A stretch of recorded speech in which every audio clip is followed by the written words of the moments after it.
Hey Nailholics, welcome back to another video, and if you're new, welcome. So in today's video, I'm going to be using this Madam Glam's Flirty base coat. It has a hint of pink to it, but it's more on like the beige side when it comes to the color, and it is jelly, so it makes a great base. I've had this for a while, but I don't use it often because it's not my favorite. You guys know, well, if you've been watching me for a while, you already know that I always like to use the XOXO, but I ran out, so I'm using this Flirty instead, and it turned out, you know, really pretty. I'm still not, like I said, it's not my favorite, but you know, it'll do for now. So I'm doing 2 coats of that. I'm using the BT Art Box long ballerina tips, and I also used the Betty Cora 8-in-1 gel polish as my base coat before I applied the Flirty gel polish. By the way, I always do a base coat, and this is it right here. And you can pause to read this, but it serves as 8 different things, like a base coat, nail glue, and several other things. So now I'm going to get into the nail art. I'm going to be using the Beetles rainbow gel liners. I'm going to be creating this abstract design, and I'm going to put up my inspiration in the corner here. So this was my inspiration. I wanted to do something really colorful and different, and I'm not doing it exactly how it is in the picture. And also, like, I really wish that I would have used a lighter pink. Originally, I was going to go with like lighter pastel colors, but I don't know why I decided to change. I don't know. I should have just stuck with the pastel colors, I think. But it still turned out okay. I got a lot of compliments on these nails actually, but they're not my favorites, I'm not gonna lie. So but these gel liners are super pigmented. If you haven't tried them yet, definitely give them a try. They're available on Amazon, as well as the Beetles website directly, but they're super pigmented. I love working with them. The only thing I would change, I kind of wish the brushes were a little skinnier than they are, but it's still like, I don't know, it's still nice, like it's still really good. I just wish that they made the brushes a little skinnier, but I highly recommend them, you guys. They, like, I feel like I went through this super quick because I didn't have to like stop and clean off, like, you know, a detail brush. And like I said, these are super pigmented, so I didn't have to go over this more than once.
So after I got all of my colorful abstract out the way, now I can go in with some black gel polish. I'm going to be using Madam Glam's Perfect Black. I'm just going to go ahead and put it on my desk. I had like a little plate that I used to put the gel polish and stuff on for whenever I did my nail art, but that thing is super, super old and I need new ones. So for now, I just been putting it directly on my table. But I'm going to be using that, and I'm going to be using this Beetles detail brush to create just some random black like shapes. And I'm also going to be using a dotting tool to create like, you know, the polka dots. I'm using both ends. You know, on a dotting tool, one end is usually bigger than the other. So I'm just creating these random black dots all over the nail, and that's pretty much it. To be honest, this design really doesn't take a lot of skill. I feel like this is considered beginner friendly because if you're really not good at art, abstract is like the way to go because it doesn't have to look perfect. You know, and it's a great way to just practice as well. Like, you know, if you wanted to practice your shapes and just kind of getting used to drawing on a nail, I think it's a great start.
Okay, so this is how the nails look once I've applied all of my black details. So now we can go ahead and top coat it.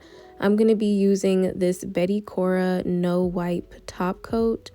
I'm just going to do one nice even coat, and then I'm going to cure that for 60 seconds. And then this is how the nails are looking. I did the other hand off camera, obviously, but this is how they turned out. And before I get into showing you the nails and everything, you know I have to apply my best-selling NailholicStudio cuticle oil. And as you can see, I've added like a nail polish bottle with, you know, the applicator brush. I have some new bottles and stuff and new sizes coming out. This is the 10 milliliter bottle of cuticle oil. So I'll have this linked in the description box if anyone is interested in getting that. But this is how the nails turned out, guys. So like I said, the base color, the Madam Glam Flirty base color, it's not my favorite. Like, it's not my first choice. It looks good, but it's just, I just feel like it's too light. I don't really like the way it looks on my skin. I don't know. I don't think it's very flattering on me. And then I just really wish that I went with a lighter pink. But, you know, the nails still turned out decent. I like them a lot better now that they're like on my fingers, because sometimes I'll do, you know, the nails and I'm kind of like, ooh, I don't know about this. And then once I put them on, it like all comes together. And then I also did my toes, because this was like my self-care day. And I was gonna record doing my toes, but I don't know, like I said, I wasn't really feeling this design, so I was like, you know what, forget it. But I still wanted to show you guys because I feel like I like the design better on my toes than my actual nails. And look how cute these toe separators are. I got them off of Temu. Aren't they adorable? I'll have that linked in the description box as well. But anyway, guys, that's it for today's video. Let me know what you think about this set in the comment section below. Once again, thanks for watching, and don't forget to subscribe.